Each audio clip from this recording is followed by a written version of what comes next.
चुनाव होस् या नहोस् के सार्वभौमलाई, रविन्द्र वा बालेन गाँडोहुर मिलुन के सार्वभौमलाई, बेता पसियो गाई साला प्रधानमन्त्री बनो मलाई के सार्वभौमलाई,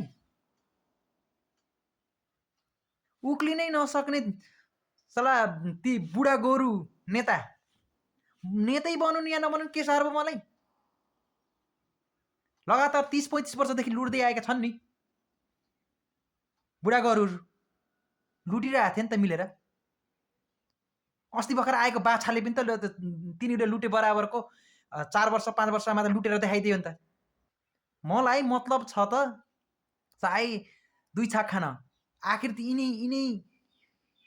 यिनीहरू साला गोरुहरूलाई पाल्न, कर बुझाएर गोरुहरूलाई पाल्न, चाहे यही देशमा गिटी कुटेर होस्, चाहे इन्डिया दिल्ली या बम्बईमा भाँडा धसेर होस्, या अरबको खाडी हुँदी तातो हावा खाँदै पठाएको करहरू बुझाएर होस्, पाल्नु छ नि त मलाई।